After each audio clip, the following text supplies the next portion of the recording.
No início da mensagem do último domingo, nós dissemos que ela estava dividida em 3 partes e que veríamos apenas a primeira dessas 3 partes, como efetivamente vimos. As 3 partes eram o nascimento de Moisés, o caráter de Moisés e o Deus libertador. Hoje nós meditaremos apenas na segunda parte, que é o caráter ou a pessoa de Moisés. Nomes, Êxodo capítulo 2, a partir do verso 11 diz: E aconteceu naqueles dias que, sendo Moisés já grande, saiu a seus irmãos e atentou nas suas cargas. E viu que um varão egípcio feria a um varão hebreu de seus irmãos. E olhou a uma e a outra banda, e vendo que ninguém ali havia, feriu ao egípcio e escondeu na areia. E tornou a sair no dia seguinte, e eis que 2 varões hebreus contendiam. E disse ao injusto: Por que feres o teu próximo? O qual disse: Quem te tem posto a ti por maioral e juiz sobre nós? Pensas matar-me como mataste o egípcio? Então temeu Moisés e disse: Certamente este negócio foi descoberto. Ouvindo, pois, Faraó este caso, procurou matar a Moisés. Mas Moisés fugiu de diante da face de Faraó e habitou na terra de Midian, e assentou-se junto a um poço. E o sacerdote de Midian tinha 7 filhas, as quais vieram a tirar água e encheram as pias para dar de beber ao rebanho de seu pai. Então vieram os pastores e lançaram-nas dali. Moisés, porém, levantou-se e defendeu-as, e abeberou-lhes o rebanho. E vindo elas a Reuel, seu pai, ele disse: Por que tornastes hoje tão depressa? E elas disseram: Um homem egípcio nos livrou da mão dos pastores, e também nos tirou água em abundância, e abeberou o rebanho. E disse às suas filhas: E onde está ele? Por que deixastes o homem? Chamai-o para que coma pão. E Moisés consentiu em morar com aquele homem. E ele deu a Moisés sua filha Zípora, a qual teve um filho. E ele chamou o seu nome Gerson, porque disse: Peregrino fui em terra estranha. E aconteceu, depois de muitos destes dias, morrendo o rei do Egito, que os filhos de Israel suspiraram por causa da servidão e clamaram. E o seu clamor subiu a Deus por causa da sua servidão. E ouviu Deus o seu gemido. E lembrou-se Deus do seu concerto com Abraão, com Isaque e com Jacó. E atentou Deus para os filhos de Israel. E conheceu-os Deus. Amém.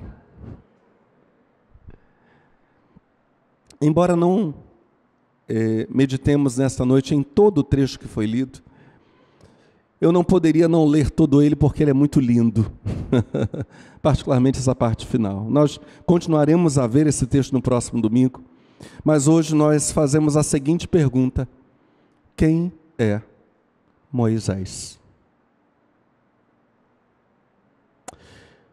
Vamos considerar agora os 2 motivos que a Bíblia nos apresenta, pelos quais a mãe de Moisés, Joquebede, cujo nome significa aquela que glorifica Iá é Yahvé, aquela que glorifica Yahvé, e seu pai, pai de Moisés, Amrão, cujo nome significa povo eminente, povo que excede aos outros povos. Vamos considerar os 2 motivos que a Bíblia diz para nós foram os motivos pelos quais Joquebede e Amrão esconderam Moisés. Primeiro motivo pelo qual eles o esconderam, diga comigo, formosura. Êxodo capítulo 2, verso 2 diz: E a mulher concebeu e teve um filho, e vendo que ele era formoso, escondeu-o 3 meses. Nós vimos no domingo passado que o termo traduzido como formoso é o hebraico tov. Diga comigo de novo, tov. Que também poderia ser traduzido como bom ou saudável. Mas no discurso de Estevão, lá em Atos capítulo 7, portanto no Novo Testamento, a Bíblia narra este fato, acrescentando um dado muito importante, esse fato de que Moisés era formoso. A Bíblia acrescenta um dado muito importante.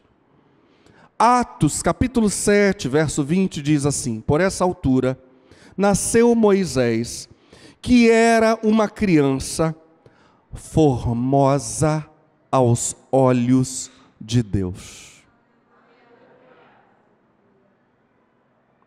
Seus pais, prossegue o mesmo verso, Atos 7, verso 20, esconderam-no em casa durante 3 meses.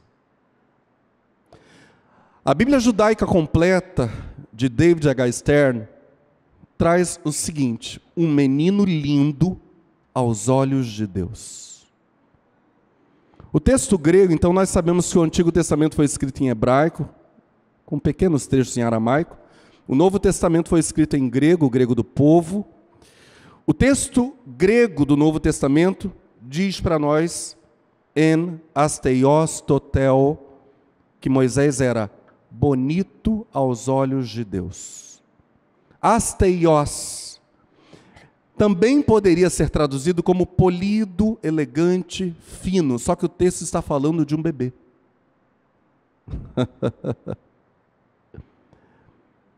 Atribuindo-se asteios a um bebê, a Bíblia está dizendo para nós que o bebê Moisés era a pessoa adequada para o plano que Deus havia elaborado.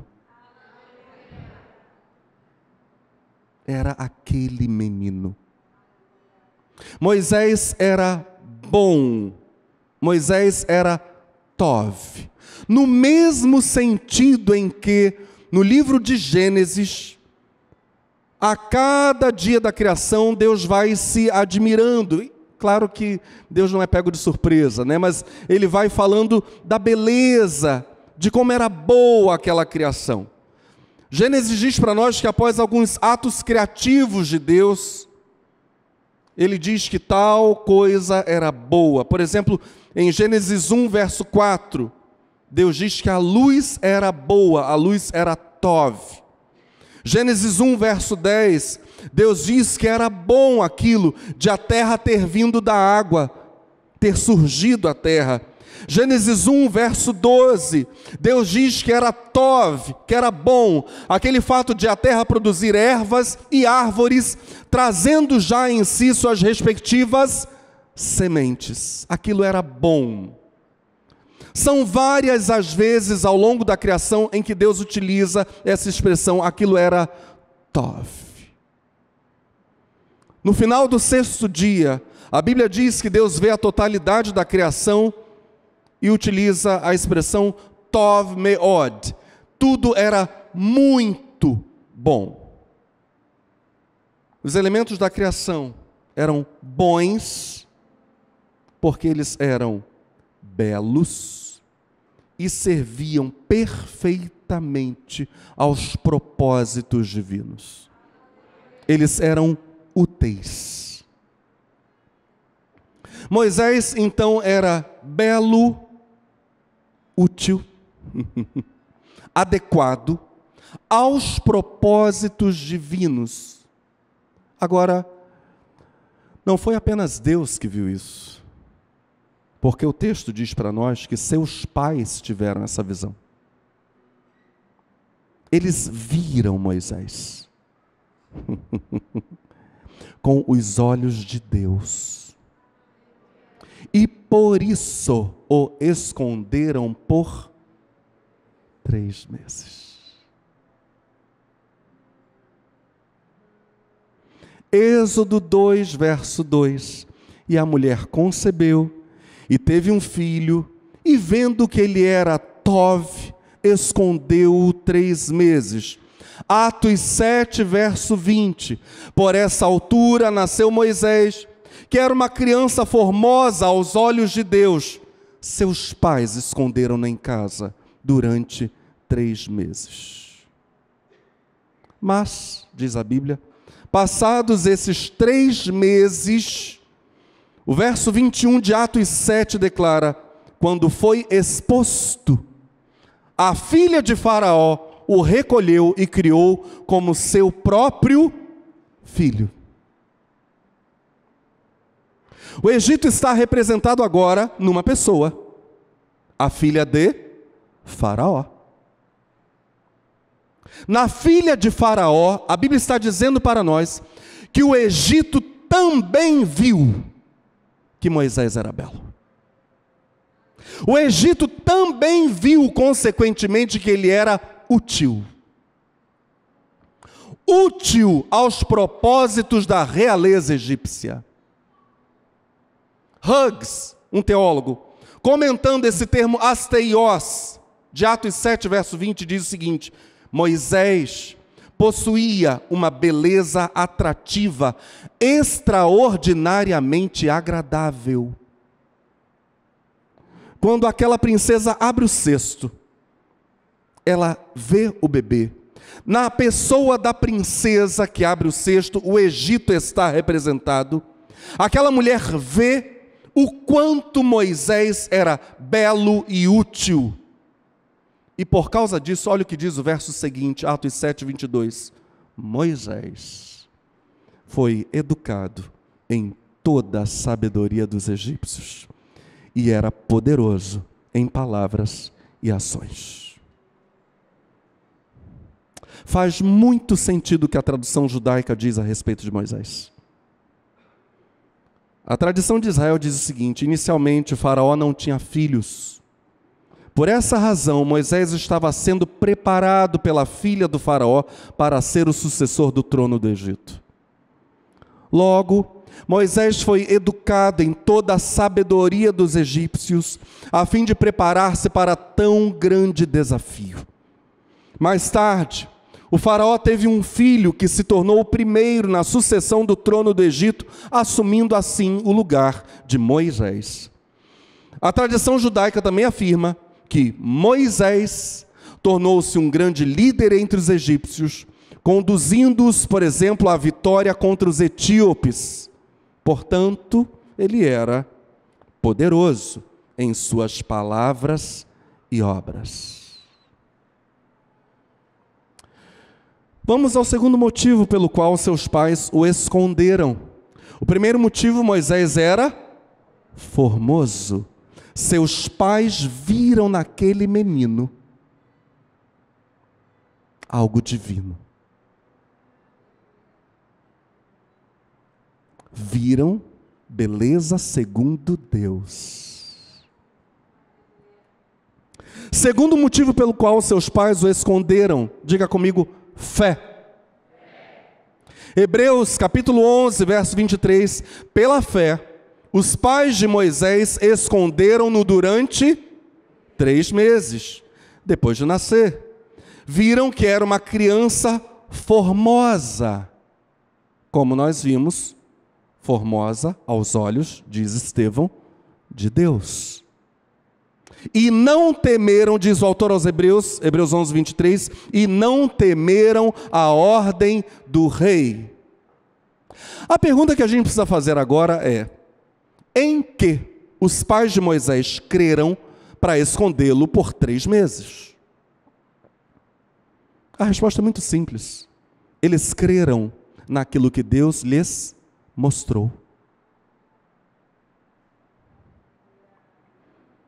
Eles viram, preste muita atenção, que o bebê era belo, que o menino era belo e útil aos olhos de Deus. E por isso o esconderam. Anrão e Joquebede viram, olha o que vamos dizer agora, viram o chamado de Deus sobre aquele menino.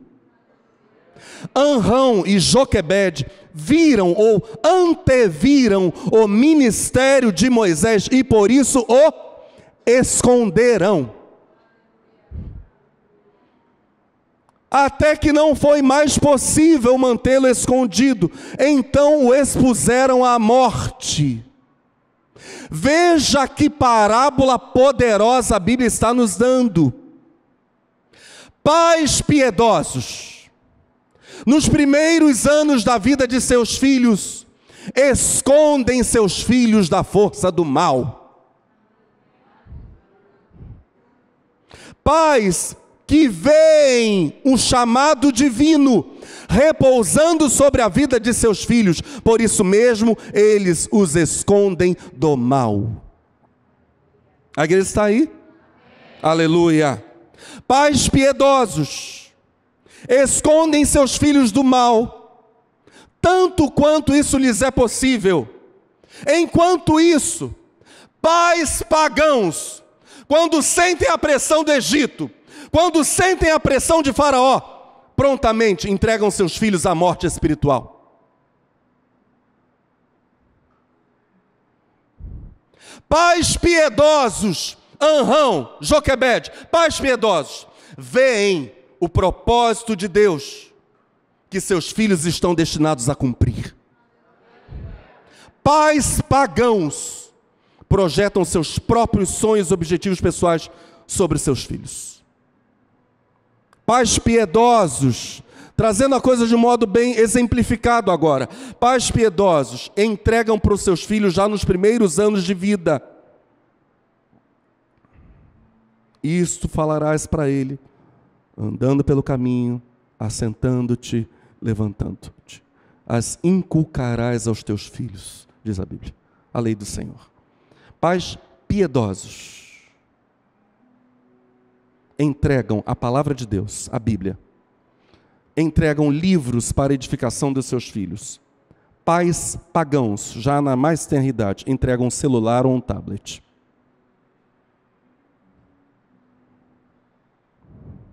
Essa é a diferença. Exemplificando, é por aí o caminho. A diferença entre o pai que esconde do mal e o pai que entrega ao mal. Moisés, a Bíblia diz, ele é o formoso aos olhos de Deus, guardado pela fé dos seus pais. Escondido. Enquanto for possível, ele ficará escondido. É maravilhoso pensarmos que em Cântico dos Cânticos, capítulo 1, verso 15, capítulo 7, verso 6, o noivo, que representa mesmo Deus e que na realidade do cristianismo representa o próprio Cristo, a pessoa do Filho, o noivo diz acerca da noiva: como és formosa, tu és linda, minha amada. Essa percepção que os pais de Moisés têm acerca do menino, vendo nele a beleza que Deus vê nele, essa mesma percepção Deus mesmo tem, falando em termos cristãos, acerca de todos os que creem no seu Filho Jesus Cristo. Todos esses, Deus olha e diz: como és lindo, meu filho, como és linda, minha filha. Deus enxerga em nós a beleza de Jesus. Quando Moisés se torna adulto, diz a Bíblia, ele faz uma escolha. Hebreus capítulo 11, agora o verso 24 diz: pela fé Moisés, sendo grande, ou sendo já grande, recusou ser chamado filho da filha de Faraó, escolhendo antes ser maltratado com o povo de Deus, do que por um pouco de tempo ter o gozo do pecado, tendo por maiores riquezas o vitupério, a afronta, a vergonha, a humilhação, o vitupério de Cristo, do que os tesouros do Egito, porque tinha em vista, vamos dizer isso juntos, porque tinha em vista a recompensa. Aleluia. pergunta que devemos fazer agora é esta: quando foi que Moisés renunciou ao título de filho da filha de Faraó?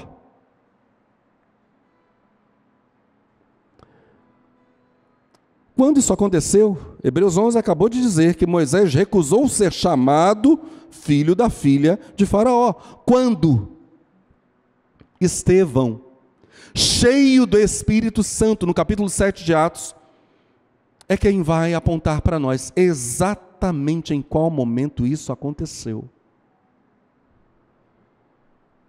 Na hora em que Moisés decidiu visitar os seus irmãos. Atos 7, 23.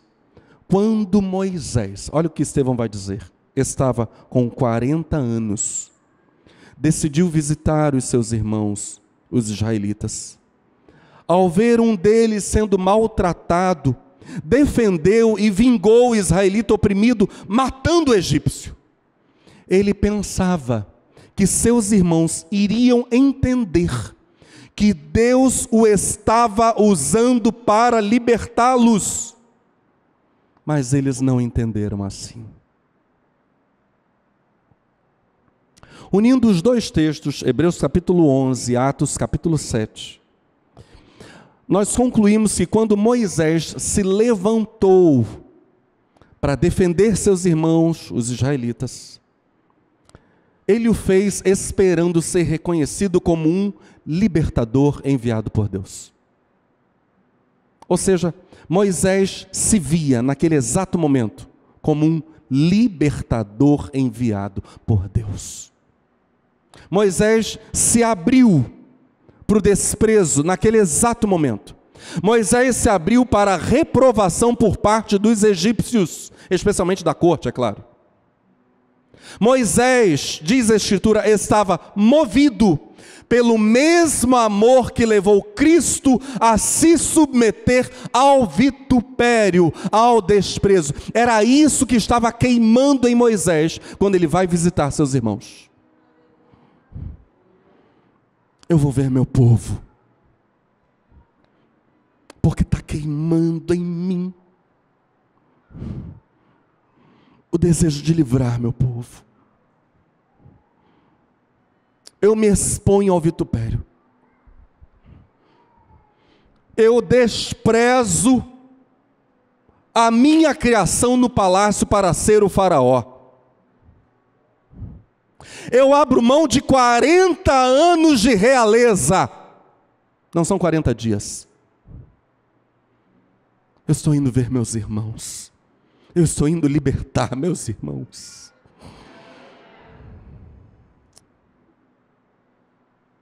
Que coisa tremenda. Quando um homem, quando uma mulher desperta para o chamado divino. Que coisa extraordinária. Moisés se abre para o desprezo. Moisés se abre para a reprovação. Moisés está movido pelo amor de Jesus. Moisés está movido pelo amor de Cristo e pelo, ouça bem, amor a Cristo. Pastor, como? Estamos literalmente mais de 1000 anos antes da encarnação de Cristo. Como Moisés está sendo movido por amor a Cristo? A Bíblia vai nos chocar agora, maravilhosamente. Porque Cristo está prefigurado e expresso em profundo amor de Moisés pelo povo de Deus. Sabe por quê? Ainda no livro de Êxodo, no capítulo 4, ou seja, 2 capítulos apenas à frente, verso 22, o próprio Deus vai falar estas palavras para Moisés. Êxodo 4, verso 22, é Deus quem diz: então dirás a Faraó, assim diz o Senhor, Israel é meu filho, meu primogênito. Então, quando Moisés se levanta para ir libertar seus irmãos. Ele está amando, no dizer de Deus, o filho primogênito de Deus.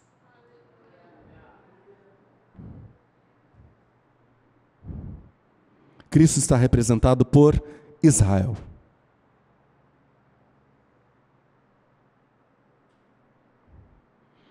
Israel é meu filho, meu primogênito. Se Moisés estivesse disposto a dar a própria vida por Israel, em termos bíblicos, é mesmo como se ele estivesse disposto a dar a vida pelo Filho de Deus. Por isso, algumas das traduções que vocês têm nas mãos vão dizer que Moisés estava movido pelo amor a Cristo. Temos aqui manifestação visível de Cristo neste salão? A igreja. Moisés anunciou essas coisas no seu amor por Israel. Quem é Moisés? Um egípcio adotado pela filha do faraó? Um nobre da corte? Não. Quem são os pais de Moisés e qual é seu povo? Moisés é filho de Amrão e Joquebede. Moisés é um israelita da tribo de Levi. Mas onde ele nasceu? No Egito. Então, qual é a sua terra natal? Pergunte isso para Moisés, e a resposta será exatamente esta: a terra que Deus prometeu aos meus antepassados, Abraão, Isaque e Jacó. O Egito não é minha terra. O chamado desse homem o põe em movimento. A tradição, ou a tradução de André Churrac, o francês, vai dizer, em Êxodo 2, versos 11 e 12, e assim, naqueles dias, Moshe, diga comigo, cresce, sai e vê.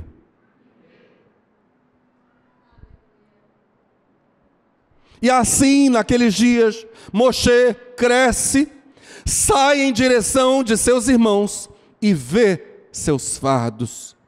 Ele vê um homem, um mitzri. Mitzri é como um judeu chama um egípcio, um mitzri. Ele vê um homem, um mitzri, ferir um homem, um ivri. Ivri é hebreu ou judeu. Um ivri de seus irmãos. Ele vira para cá e para lá, ele vê. Não, ninguém. A barra está limpa. Ele fere o mitzri e o enterra na areia. Se primeiro os pais de Moisés o viram como Deus o via, agora Moisés, já grande, com 40 anos, diz Estevão, vê os israelitas oprimidos como Deus os vê. Moisés enxerga os israelitas oprimidos como seus irmãos. As feridas daquele povo passam a ser as feridas de Moisés. São suas feridas agora. Moisés está tomado, diz a Bíblia, de um poderoso senso de justiça. Em outros termos, a ideia é esta aqui. A injustiça daquele que oprime e fere o fraco. Essa injustiça faz com que Moisés haja, mas ele tenta agir de modo oculto. Ele olha para lá, ele olha para cá, ele olha em volta. Não há ninguém no seu campo de visão, exceto, é claro, o opressor egípcio e o israelita oprimido. Moisés golpeia o egípcio, Moisés o mata e o enterra na areia. Ele esperava, diz Estevão, que o judeu socorrido se unisse a ele, Moisés. Moisés esperava que o judeu que foi por ele defendido falasse bem da sua ação libertadora. E talvez esse judeu que foi auxiliado por Moisés, livre das mãos do carrasco, do capataz egípcio, talvez ele até tenha falado bem de Moisés. Isso é possível para outros judeus. Mas o que nós efetivamente sabemos é que a notícia desse primeiro ato de Moisés caiu em ouvidos errados. Porque esta é a continuação da história em Êxodo capítulo 2, verso 13. No segundo dia, ele sai. Moisés sai de novo para ver seus irmãos. E eis 2 homens, ivrins, ou seja, são judeus, brigam. Ele, Moisés, diz ao bruto: por que bates em teu companheiro? Ele diz: quem te colocou como homem, chefe e juiz sobre nós? É para me matar que tu o dizes, como tu mataste o Mitzri? Moshe estremece. Ele diz: assim o assunto é conhecido. Faraó ouve este assunto e procura matar Moshe. Moshe foge da face de Faraó. Ele habita na terra de Midian, habita junto ao poço. Em que ouvidos cai o relato da primeira história? Agora, na segunda história, a Bíblia diz para nós: pode ter corrido o fato para os ouvidos ou pelos ouvidos de muita gente, mas verdade é que na segunda história fica claro para nós que o relato da primeira história caiu nos ouvidos de um israelita bruto com alma egípcia.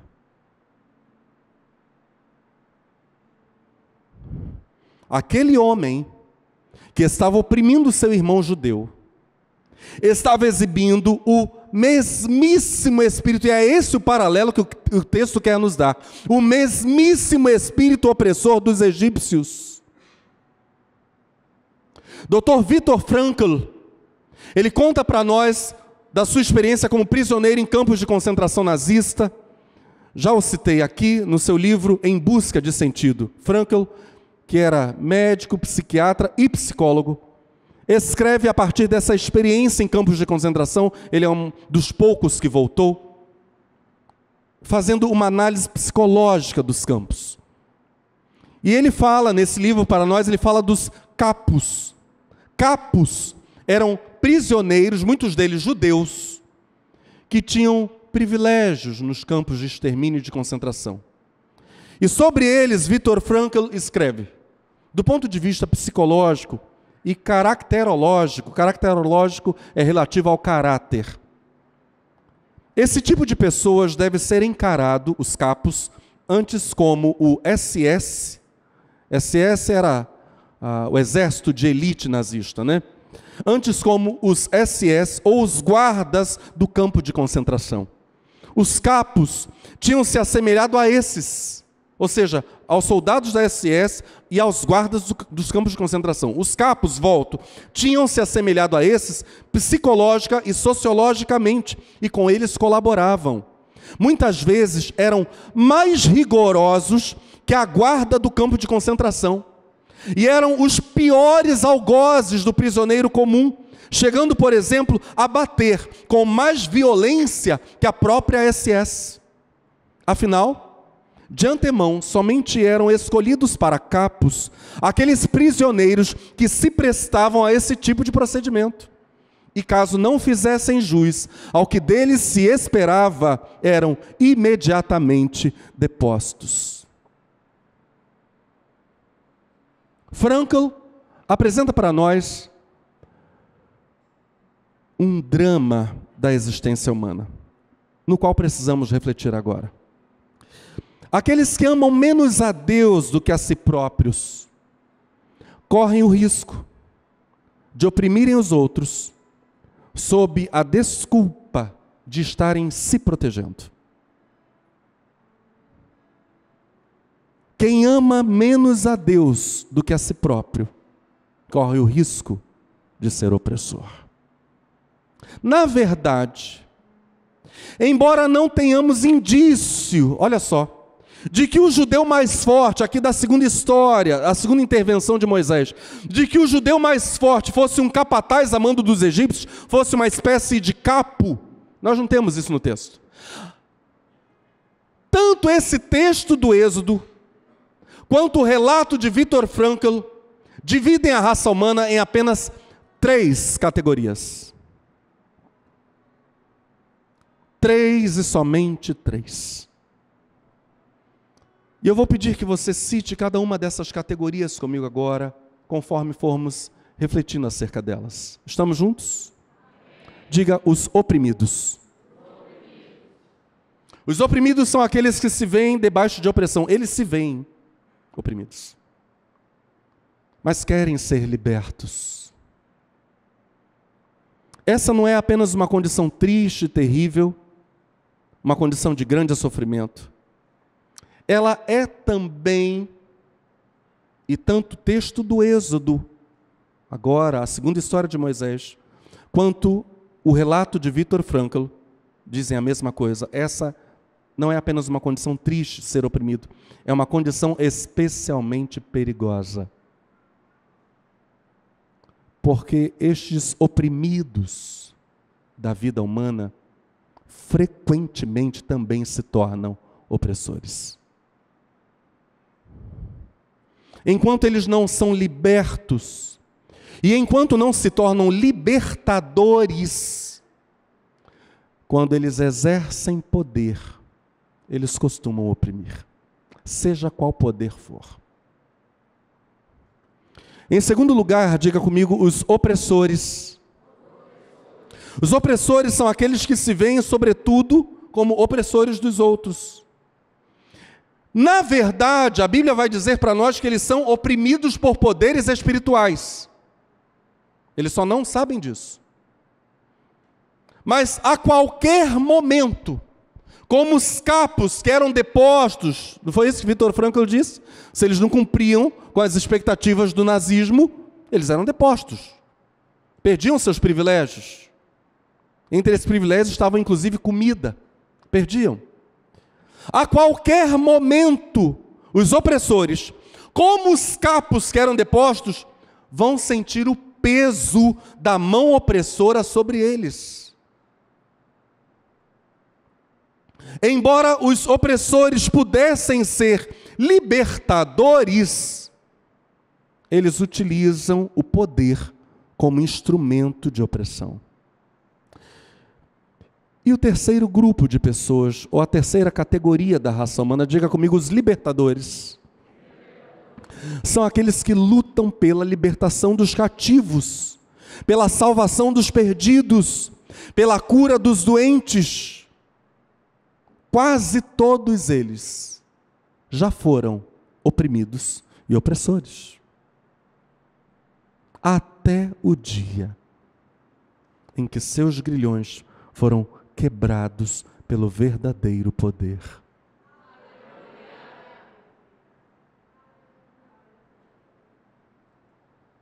Isso aconteceu quando eles clamaram.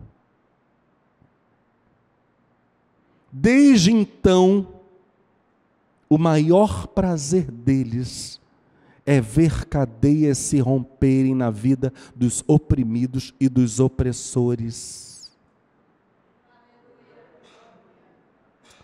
Pastor, eu não estou entendendo como eu posso ser um opressor. Eu vou te dar um exemplo. A pessoa cuja vida é difícil, porque ninguém consegue conviver em paz com ela.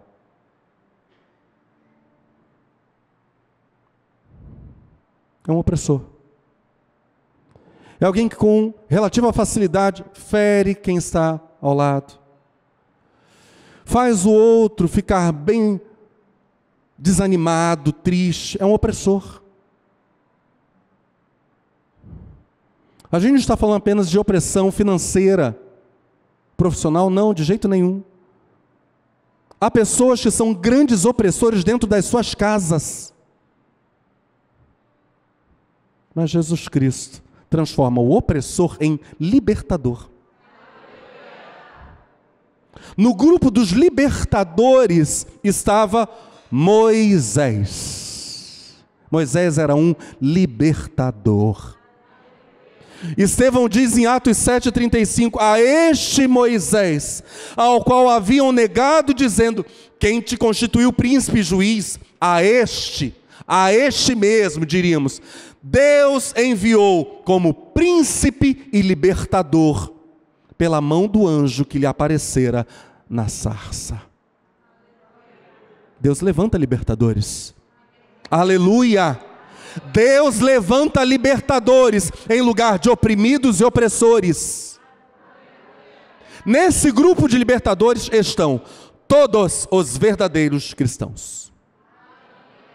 Jesus disse aos seguidores dele, em Mateus capítulo 10, verso 8, curai os enfermos, limpai os leprosos, ressuscitai os mortos, expulsai os demônios, de graça recebestes, de graça dai.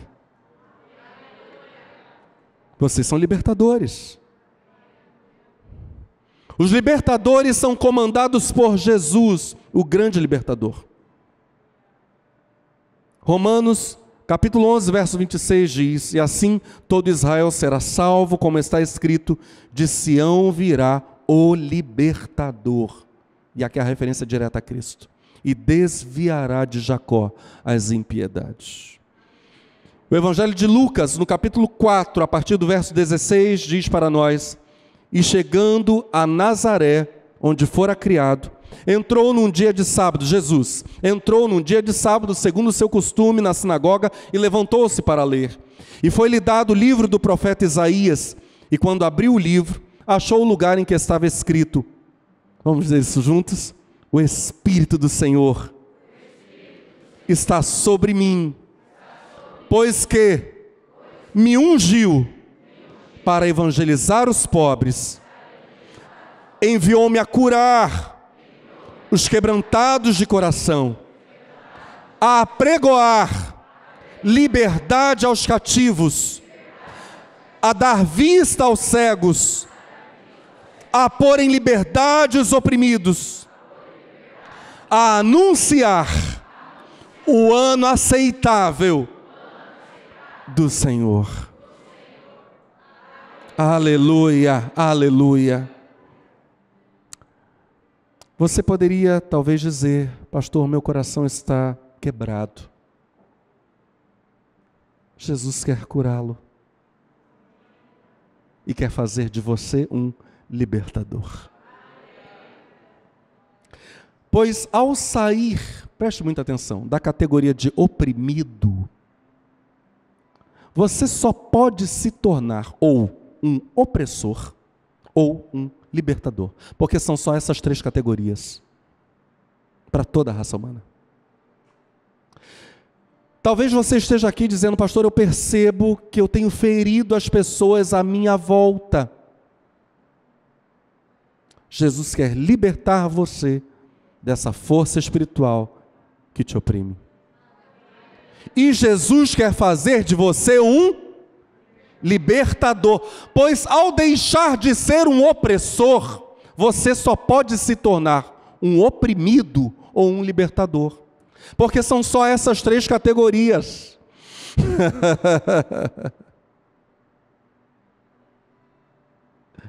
Se você não é um libertador, você está ou oprimido, ou você é um opressor.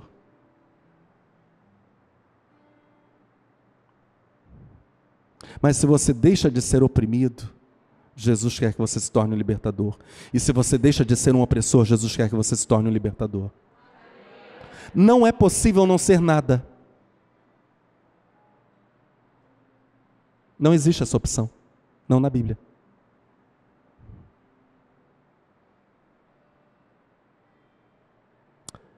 Retornemos à história de Moisés, para finalizarmos.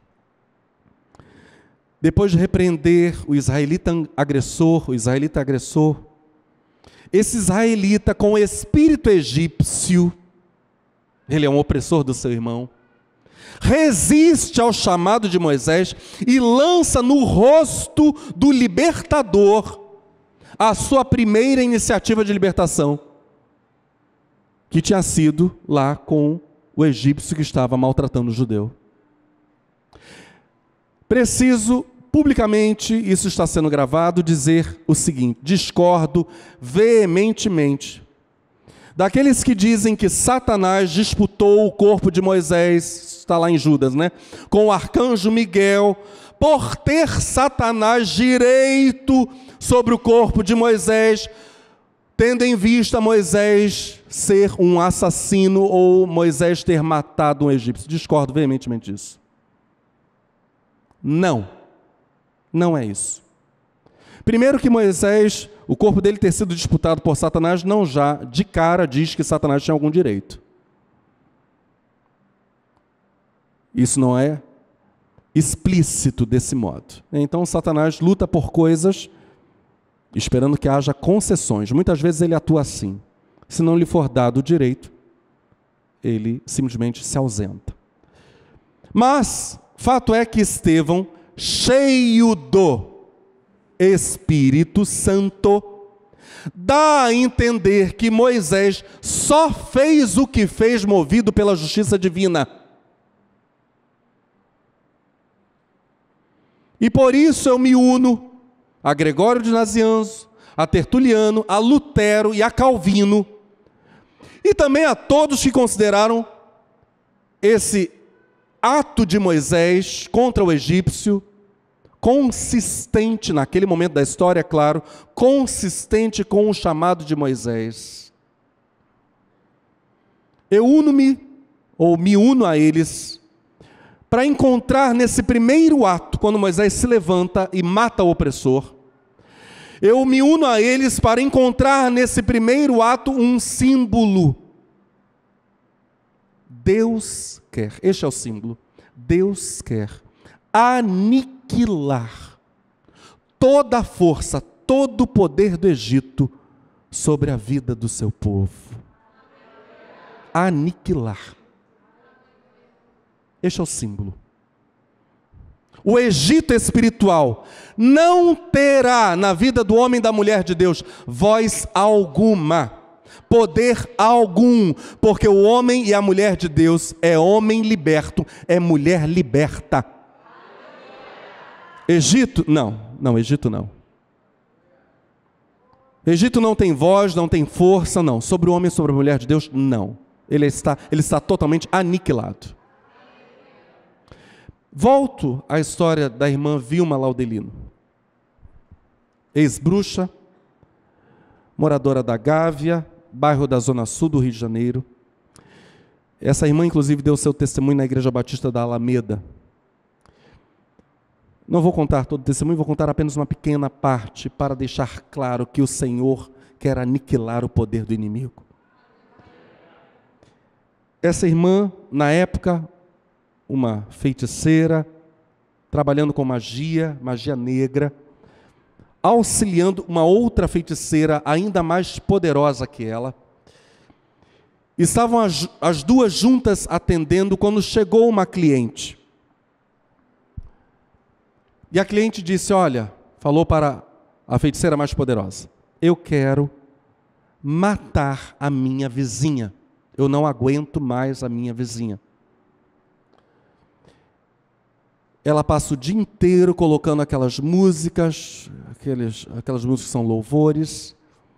Por diversas vezes eu ouço a minha vizinha louvando o Deus dela, eu não aguento mais a minha vizinha. E a entidade, porque a mais poderosa estava incorporada, a Vilma não estava incorporada. Ela conta no testemunho, foi tremendo aquilo, porque eu ficava incorporado até dentro do ônibus às vezes. Mas naquele dia Deus não me deixou ficar possuída de espírito nenhum, porque Ele queria que eu visse o que iria acontecer. A cliente disse, aquela mulher é fanática, ela fica o tempo todo dizendo para mim que eu preciso me entregar a Jesus.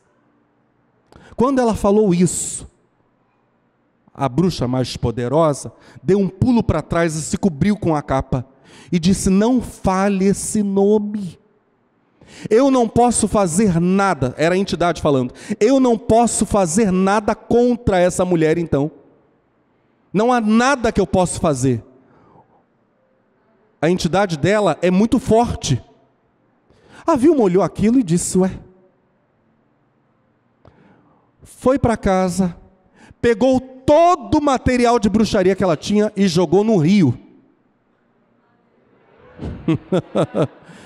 E disse: então eu preciso da entidade aí, desse povo estranho, os crentes.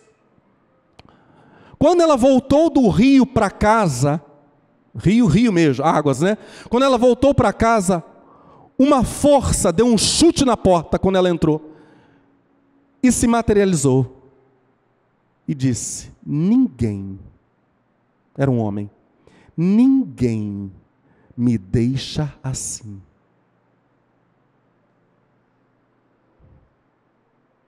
Você não vai me deixar assim, porque se você fizer isso, eu vou te jogar no inferno. Jesus é maravilhoso, porque esse ser segurou na garganta dela. Interessante que há várias pessoas que vêm das mais profundas trevas e têm essas experiências de estrangulamento, né, de quase estrangulamento. Ela foi uma. Segurou na garganta dela para estrangulá-la. Ela não conseguia falar absolutamente nada. Mas em pensamento ela dizia: eu nunca mais vou voltar para você. Eu não vou. Quando ele segurou na garganta dela, ela disse: eu vi todo o ambiente da minha casa desaparecer e no chão abrir um buraco. Claro que aquilo era espiritual. E eu fui afundando naquele buraco, mas o buraco não tinha fim. Trevas, muitas trevas, aquilo era extremamente escorregadio. Eu fui deslizando e aquela força segurando minha garganta. Até que depois de um tempo chegamos no fim daquele buraco. E eu não conhecia, nunca ninguém tinha chegado para mim e falado de Jesus. Esse testemunho dela já tem mais de 20 anos, 30 anos, se eu não me engano. Nunca tinham chegado para mim para falar de Cristo. Eu não conhecia. Eu estava lá, sem conseguir falar, e aquele ser olhou para mim e disse: olha o seu corpo. O seu corpo vai ficar lá morto. E ela disse: eu vi o meu corpo. Meu corpo estava imóvel, caído no chão. O seu corpo vai ficar lá morto e vai ser enterrado, e você vai ficar no inferno.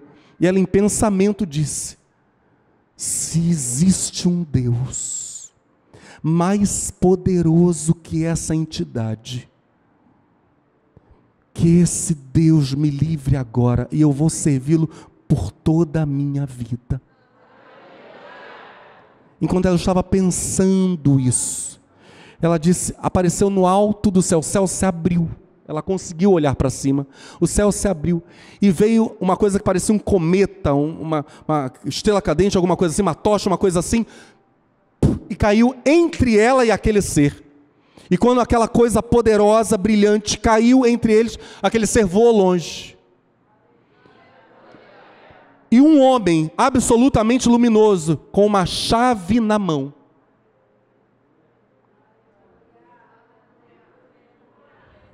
disse para ela: eu vim te salvar.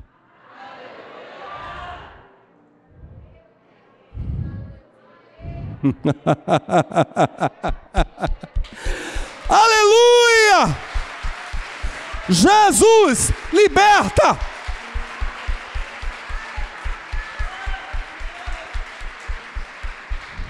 Jesus Cristo.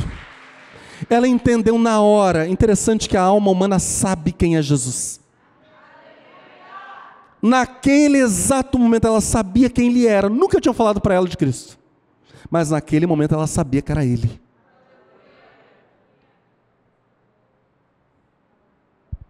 Ela voltou ao seu corpo, se entregou a Cristo, pediu perdão aos seus pais porque tinha um relacionamento horrível com eles. Abandonou completamente a bruxaria, anos e anos e anos de bruxaria, desde criança.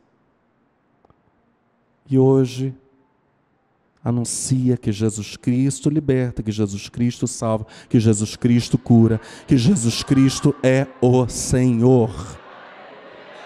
Jesus Cristo pega o oprimido e o liberta. Jesus Cristo toca o opressor e o liberta. Ele quer fazer de cada um de nós, sem exceção, todos nós neste salão, libertadores. Moisés, a história de Moisés é a minha história, é a sua história. Por favor, fique de pé no seu lugar.